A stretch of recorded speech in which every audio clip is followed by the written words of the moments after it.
This is an RNZ podcast. They say it takes a village to raise a child. I'm Kathryn Ryan, and here we draw on my conversations with experts on 9 to Noon to help you navigate family life. How can parents and caregivers help children cope with the horror of the Christchurch mosque shootings? Nathan Wallis, brain researcher and education consultant, says there are simple ways to help children and young people move from victimisation feelings linked to trauma to positive action mode. Kia ora, Nathan. Thanks for your time. Kia ora, Kathryn. Let's start with the general advice. It's impossible to entirely protect or shelter children and teens from what's happened here. But if you are trying to help them this week and beyond, what are some of your pointers? One of the main ones is the kids have to make meaning of it. So one of the big factors in mental well-being is what the literature calls coherence, having a coherent life story. So in simple language, that just means they've got to get it out of their head. If they keep it inside their head with all those facts floating around, some facts contradicting others, are we safe, are we not safe? Basically, that's what leads to mental illness. So getting it out of their head means being able to talk to someone. The only way you can really get it out of your head is through talking about it to someone, maybe writing about it, or through play. So probably the easiest one is to talk to them. So just make sure that they do talk. They don't need to understand all the ins and outs. If the kid's only 7, he might just need to know there was a bad man and he's been caught by the police and he's in jail and now everyone else is helping each other. But they need to make meaning of it somehow. If they know something's gone on, and if we say nothing, that's the kids who get the most traumatised, the ones who can't make any sense of it. Let's stay with the younger ones for starters. Sometimes will you see behaviours, I don't know about you, but I'm sleeping absolutely terribly at the moment and having weird and wonderful dreams, and I'm sure some of the kids are too. Yeah, I am too. It's interesting, isn't it? I think that's, your brainstem is aroused at times like this. Like you've got 4 brains inside your head, but at the base is your survival brain, and that deals with, fight, flight or freeze. And at the top is your brain that controls your emotions and understands consequences and reassures you that you're safe. And they basically work like they're on a set of scales. So when something horrific like this happens, the survival brain goes up, which means that on the other side, the cortex, your brain that regulates, goes down. So, much harder to sleep, much harder to regulate our behaviours. It's even just much harder to remember where you put your sunglasses. Everything sort of goes offline a little bit because that trauma brain's been aroused. So it's really about calming that brain. The TV and media, again, the never-ending challenge to control it, but this is a time where too much is too much. Yeah, absolutely. I have to say I'm much better at that this time. During the earthquakes, I somehow sort of thought I might be a bit immune to trauma since I work in that area, and I watched a lot of the stuff. And I knew this time that I traumatised myself last time, so not to do that. So I haven't looked at all the images. I've stayed abreast of what's happening, but not the constant stream of news and information about the pain and the hurt. So protect the kids from that. In the first few days afterwards, we were suggesting that you actually just sort of get rid of social media and go back to things that slow down the kids' internal clock, like playing Monopoly, like going outside and riding a bike, like playing cards. They're really simple things, but they run at the pace of normal human interaction, whereas TV, video games, cartoons, media, they all move at a much, much faster pace, which is not helping the kids to calm down. What you're trying to achieve is a suitable level of concern and respect over the significance of what's happened, but to make everyone feel safe. And you convey that in what you say and in what you do. And in what other ways can you build up this sense of control again? Yep. I suppose that the basic recipe is to validate first and then leave with a sense of resilience and strength-based and action. So we don't go straight to saying, what can we do and should we write a card, should we take some flowers? The first thing is to validate emotions because they come under thinking, they come before thinking. So it's just as simple as saying, I can see that you're really scared by this, and that's I think a really normal reaction. Lots of people were really, really scared. It was a really scary thing to have happen, and by that way you've validated their emotions. But you don't just leave them with that. You then are like, but the police responded really quickly, and now there's thousands upon thousands of people are wrapping their support around it. So you're acknowledging the emotion, but you're leaving with a strength-based. Basically, if the kid feels that the adult they're talking to is sure that the future is going to be all right, then they're a bit more sure. What about ages where there's a particular vulnerability to something like this? Yeah, there is. We often, in the literature, the age 11 really stands out. If you experience loss or grief at the age of 11, that's associated with usually much more negative outcomes than any other age. We have intermediates because we've always recognised that this is a vulnerable stage of development. And then in Christchurch, of course, our 11-year-olds have already been raised for, 5 years of their life in an earthquake and the post-trauma of an earthquake. So it's an additional. So, yeah, I'd be especially looking for what we have to do for all children, but especially for 11-year-olds, that I would be paying that extra attention to that age group. I would be taking the extra 10 minutes to be putting them to bed so that you're lying there and making yourself available to talk to them. It's just the same stuff we're going to do with everybody, but just being aware that that sort of tweens age is particularly vulnerable. Is part of what they're going through an actual grief process? It's funny again, even so far removed from the most affected people, you still experience the sense of the stages or the emotions of grief. And for these children, this again is what you're helping guide them through. Yeah, I was doing a Facebook, a media live session answering parents' questions yesterday, and that was one of the questions coming through regularly from all of the parents asking exactly the same thing. And so the ways of doing that again is acknowledging the different feelings, which I'm thinking of old Elizabeth Kubler-Ross's. You will feel denial, you will feel anger, you will feel sadness. That's what really come through was this is a grief cycle we're seeing. What the parents are talking about with their children going through. There's this sadness, and then that's followed by anger, and then sort of followed by wanting to do something more proactive. So it is very familiar. It is a grief cycle that human beings go through. I want to address one particularly sensitive subject simply because we are hearing that regrettably a lot of young people, often without any intention of seeking it, have seen this footage. You have particular advice? They can't unsee what they've seen, but do you have particular advice for this situation? A lot of kids will seek out the video, especially the 18 to 24-year-old age group, the males between 18 and 24. I saw that on the weekend with them actively seeking it out because they think at that age they're bulletproof.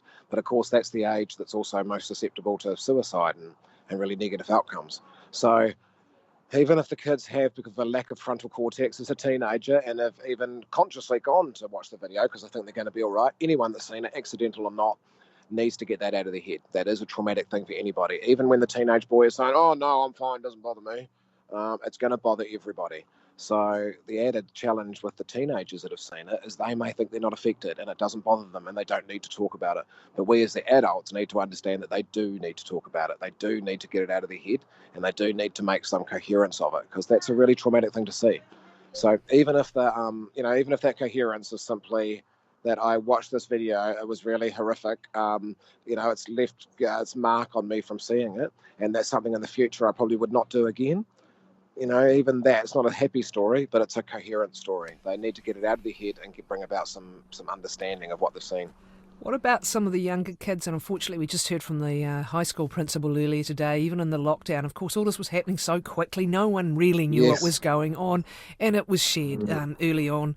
And as I said, once it got into those algorithmic, systems, it was landing unsolicited in some people's feeds. So how do you talk through with say, a younger, maybe intermediate or maybe, high school kid? How do you talk it through? Well, you have to let them know the enormity of the event because that validation becomes really important. That even if they are denying it, saying actually this is a really traumatic thing. You may not feel it at the moment, but your brain will be traumatized by seeing that because what you saw was really happening. It's not the same as television, and there's a part of your brain that knows that.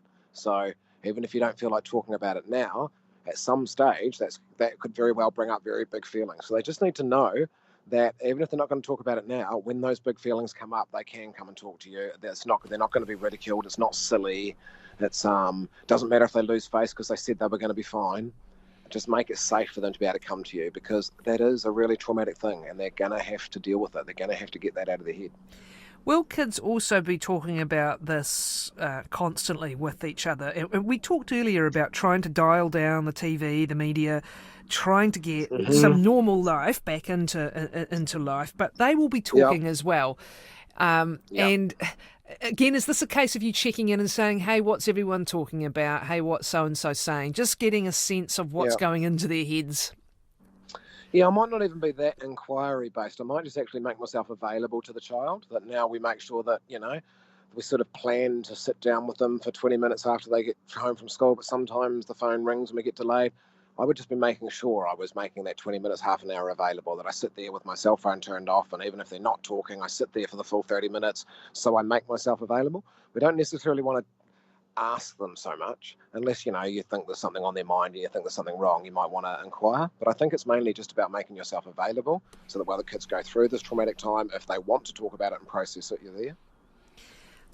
The teens that we saw and how phenomenal they were on Monday from across schools across Christchurch, what you saw there actually was, well, apart from the leadership in the first place, was their own ability to design something that had meaning. So we saw haka, and we saw waiata and songs, and we saw kids lighting candles. That is a sense of themselves undertaking symbols and gestures. But again, we shouldn't underestimate the impact on those who have schools affected, friends' parents affected. And are we going to have to get used to the fact that this is going to be a long journey for those people? Yeah, I think that's the thing that we've really got to keep in mind, is that, I don't want to be critical of New Zealand, but, New Zealand's really good at responding to those emergencies in the short term. And we saw that with the earthquakes, the outpouring of love, and all the, everyone was so concerned, and the whole country ground to a halt.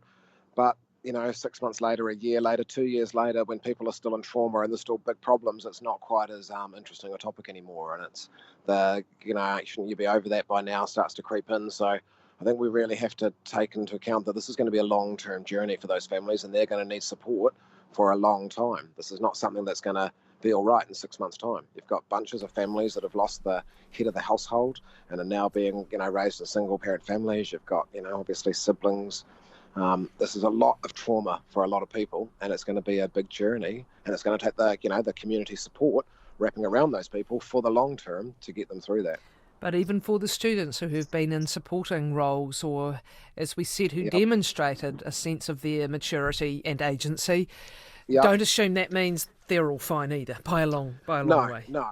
That just pulls them into proactive mode. So I think it's a really good thing to do, because when trauma happens, you move into reactive mode. It's like you've got that surreal feeling like you're in a dream, and it's all happening to you. There's no agency there. So simply writing a card, taking a bunch of flowers and putting it on the memorial, doing the haka, all of those things move you into active mode. I think for the psyche, it makes you feel like you're a part of the solution, so that you're clearly not a part of the problem, and that's just helpful. That sense of agency would be useful, as you said, beyond just 1 week or 2 weeks or a month of focus. And is this something else you can discuss with your children? I know a lot of parents, for example, have taken their kids to the vigil, or have taken them to the mosque to lay some flowers, or something practical to help. But are there other things you can talk about that gives them a sense of contributing to trying to help? I think what I've been trying to do, because there are different agencies and the different people that have contacted me to be involved, is straight away talk about long-term plans. So, okay, we're not going to, we're making a plan for quarterly meetings for the next 2 years for the workers who are supporting the Muslim families. So that straight away we're thinking about a 2-year focus immediately right from the start. Our response isn't about immediate response, that right from the very start. So I talk to the kids about, well, this is going to be an ongoing thing. What do you think we can do in a year from now to show them that we haven't forgotten about them? In 18 months from now, what are we going to be doing? I mean, it can be as simple as that, looking at 4 times a year where you're going to revisit that for the next 2 years to say, how can we support these families now? And just how I think sometimes just having dates for that, to know that, touchstones throughout the year, to stop and reflect and remember, and to reach out and ask that community again, what else can we do? So that people know they're on a long haul journey. The other thing about Friday was so many young people, I think 3,000 were in Cathedral Square for the event to campaign against climate change. And again, we use that word agency, don't we? Come up with another word if you can. That sense of someone at that stage of life having some ability to do things to influence their futures. And do we need to think about it and talk through it with them as well? Because their day... got sort of sideswiped, didn't it? I think the fact that we're still talking about them, though, I think those kids should know that they still made an impact. They still made an impression. We still know that the children of New Zealand have an opinion on that, and they're expressing their opinion. and they will have other opportunities to express that again.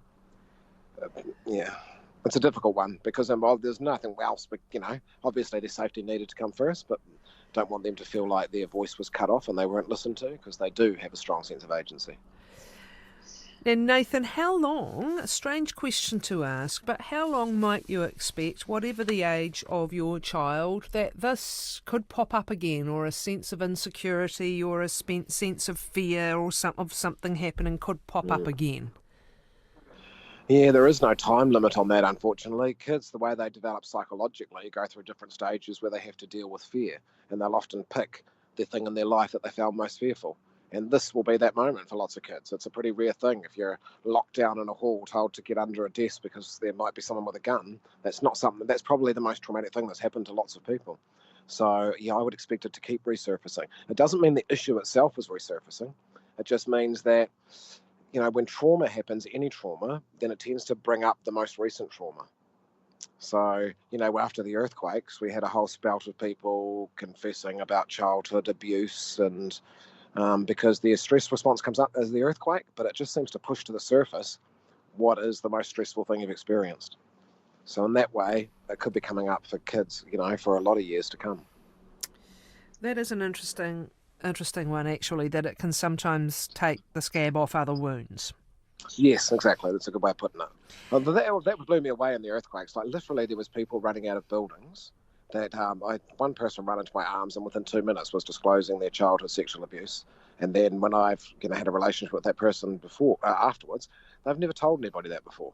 So that just seems bizarre to other people from the outside, that you've just lived through an earthquake and you choose that moment to come running outside and start spieling off that. But it was just a very automatic process. Like you say, the scab comes off and the stuff that you've been holding in there, that trauma erupts.